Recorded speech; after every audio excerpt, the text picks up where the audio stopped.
এরপরে প্রশ্ন হলো, সংকটময় পরিস্থিতিতে খাদ্য দ্রব্য এবং অন্যান্য নিত্য প্রয়োজনীয় পণ্য সামগ্রী অধিক পরিমাণে কিনে রাখার শরীয়ী বিধান কি? খুবই গুরুত্বপূর্ণ একটি প্রশ্ন। প্রিয় দর্শক, এই প্রশ্ন উত্তরে বলতে চাই, খাদ্য দ্রব্য বা অন্যান্য পণ্য সামগ্রী কেউ যদি অধিক পরিমাণে কিনে রাখেন এবং পরবর্তীতে যখন এর দাম বেড়ে যাবে তখন বেশি প্রফিটে তিনি বিক্রি করেন, এটাকে বলা হয় এহতেকার বা মজুতকরণ। আর এর বিপরীতে নিজের বা নিজের পরিবারের জন্য জীবন ধারণ করবার বা ব্যবহার করবার জন্য যদি এই জাতীয় পণ্য সামগ্রী কেউ কিনে রাখেন বা জমা করে রাখেন, এটাকে বলা হয় ইদ্দেখার বা সঞ্চয় করা।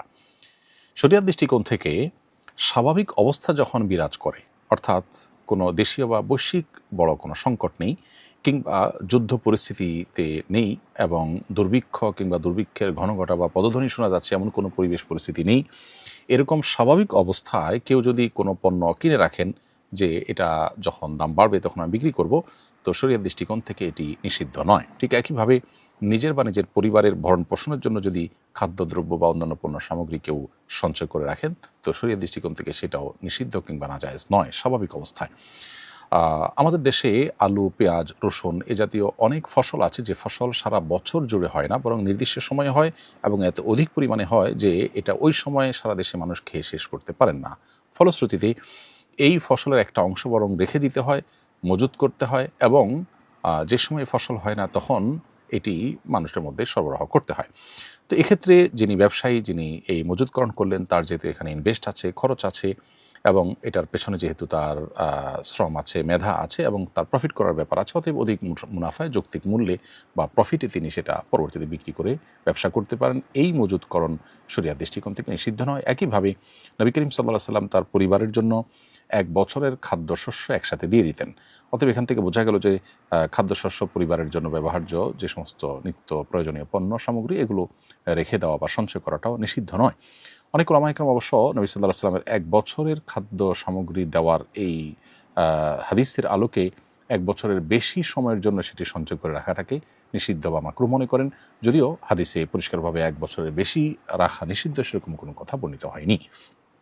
এবার আসা যাক, সংকটকালীন সময়ে আমরা যদি এমনটি করি, বিশেষ করে চলমান যুদ্ধ পরিস্থিতি কিংবা কোনো সম্ভাব্য সংকট কিংবা দুর্ভিক্ষ সম্ভাব্য, এটার ভয়ে আমাদের অনেক মানুষকে দেখা যায় যে আমরা নিত্য প্রয়োজনীয় খাদ্যদ্রব্য বিশেষ করে এবং অন্যান্য একান্ত প্রয়োজনীয় সামগ্রীগুলো আমরা অধিক পরিমাণে কিনে নিজের বাসা বাড়িতে রেখে দিই।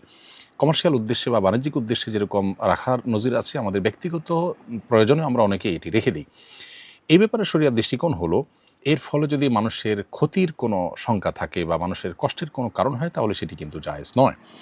এমনকি স্বাভাবিক অবস্থাতেও যদি মানুষের ক্ষতি হতে পারে, এই পর্যায়ে যদি কেউ সঞ্চয় করেন কিংবা মজুতদারি করেন তাহলে সেটাকে শরিয়া অনুমোদন করে না। শরিয়ার মূল উদ্দেশ্য হলো মানুষের জন্য ক্ষতির কোনো কারণ যেন না হয়, সেভাবে নিজের ব্যবসা বাণিজ্য নিজের সব কিছুকে পরিচালনা করা। কারণ নবী করিম সাল্লাল্লাহু আলাইহি ওয়াসাল্লাম বলেছেন, লা দরারা ওয়ালা দিরারা। একজন মুসলমান কাউকে ক্ষতিগ্রস্ত যেমন করতে পারবেন না, নিজেও ক্ষতিগ্রস্ত নিজে থেকে হতে পারবেন না, অর্থাৎ নিজে ক্ষতিগ্রস্ত হওয়া জায়েজ নাই, কাউকে ক্ষতি সাধন করাও জায়েজ নাই।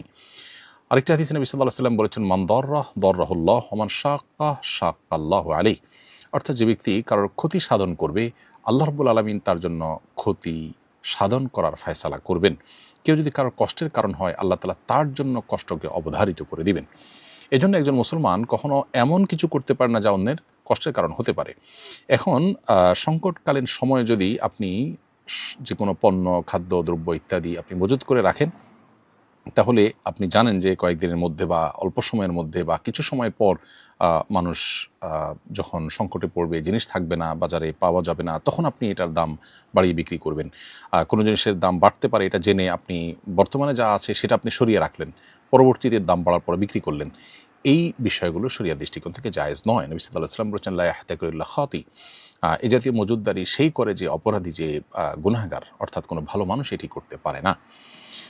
আর নিজের পরিবারের জন্য সঞ্চয়ের জন্য বা ব্যবহারের জন্য যে খাদ্যদ্রব্য ইত্যাদি কেনার ব্যাপার আছে, এক্ষেত্রেও একই কথা প্রযোজ্য যে যদি এর ফলে ক্রাইসিস তৈরি হয় বাজারে বা অন্য মানুষের জন্য, তাহলে সেটা জায়েজ নেই। যেমন আমরা কোভিড-19 সময় লক্ষ্য করেছি যে অনেকে চাল, ডাল, তেল, লবণ, নিত্য প্রয়োজনীয় জিনিসপত্র তার আশপাশের দোকান থেকে তার টাকা আছে বলে তিনি অনেক পরিমাণে কিনে তার বাসায় সঞ্চয় করেছেন এবং এভাবে কয়েকজন নিয়ে পুরো দোকানে জিনিস শেষ করে ফেলেছেন। বাকি অন্য মানুষের কিনতে গিয়ে দেখা গেছে যে সংকট এবং অভাব দেখা দিয়েছে।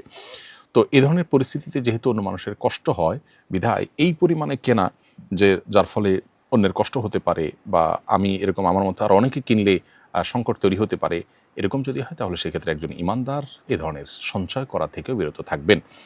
বরং কঠিন এবং সংকটময় পরিস্থিতিতে ইমানদার আল্লাহর উপর তাওয়াক্কুল করবেন, ভরসা করবেন।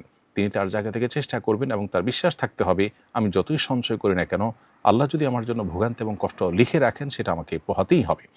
আর আমি শুধুমাত্র আমার এবং আমার পরিবারের চিন্তা না করে, বরং আমি আমার পরিবার এবং আমার আশপাশের মানুষের চিন্তা আমাকে করতে হবে। এটাই হলো দ্বীনের শিক্ষা, এটাই হলো ইসলামী মূল্যবোধ, এবং এটাই হলো আল্লাহ রাব্বুল আলামিন আমাদেরকে যে দিন দিয়েছেন সেই দিনের সৌন্দর্য। বিধায় সেই জিনিসটি আমাদের চর্চা করতে হবে, এবং অধিক মুনাফার উদ্দেশ্যে মজুতদারি করা, সংকট তৈরি করা এবং অধিক মুনাফার জন্য অবৈধভাবে মজুতদারি করা, এটা যেমন একজন মুসলমানের জন্য সাজে না, ঠিক তেমনিভাবে নিজের এবং নিজের পরিবারকে বাঁচাবার জন্য অধিক পরিমাণে সঞ্চয় করে বাজারে সংকট তৈরি করা, বা অনেক মানুষ সঞ্চয় করলে সংকট তৈরি হতে পারে সেরকম পরিস্থিতির সৃষ্টি করা, এটা কোনো ইমানদারের জন্য জায়েজ নয়। বিধায় স্বাভাবিক অবস্থায় এহতেকার বা মজুতকরণ কিংবা দেখার বা সঞ্চয় করা এগুলো জায়েজ হলেও সেটার জন্য শর্ত হলো তাতে যেন কোনো মানুষের বা অন্য সাধারণের সর্বস্তরের মানুষের ক্ষতির কারণ না হয়, বাজারে সংকট তৈরি না হয়। কৃত্রিম সংকট তৈরি করার উদ্দেশ্যে যদি করা হয় সেটা সর্বাবস্থায় নাজায়েজ হয়। আর আপৎকালীন সময়ে সংকটকালীন সময়ে, যুদ্ধ অবস্থা বা দুর্ভিক্ষ চলাকালীন সময় বা দুর্ভিক্ষের ঘন ঘটা বা পদধ্বনি শোনা যায়, এরকম সময়গুলোতেও আমাদের দায়িত্বশীল আচরণ করতে হবে, আল্লাহর উপর ভরসা রাখতে হবে, এবং শুধুমাত্র নিজের এবং নিজের পরিবারের চিন্তা না করে গোটা সমাজের মানুষের চিন্তা করতে হবে। না হলে আমরা গুনাহগার হতে পারি, আল্লাহর কাছে জবাবদিহিতার মুখোমুখি হতে পারি। আল্লাহ রাব্বুল আলামিন সকল কঠিন পরিস্থিতিতে আমাদেরকে আল্লাহর প্রিয় পাত্র এবং একজন ইমানদারের যে চরিত্র, সেই চরিত্র ধারণ করার তৌফিক দান করুন, এবং নিজের লোভ, মোহ এবং শুধুমাত্র পার্থিব লালসা এবং শুধু নিজ এবং নিজের পরিবারকে বাঁচিয়ে রাখার যে স্বার্থপরের মতো চিন্তা, সেই চিন্তা থেকে আল্লাহ আমাদেরকে বেরিয়ে আসার তৌফিক দান করুন।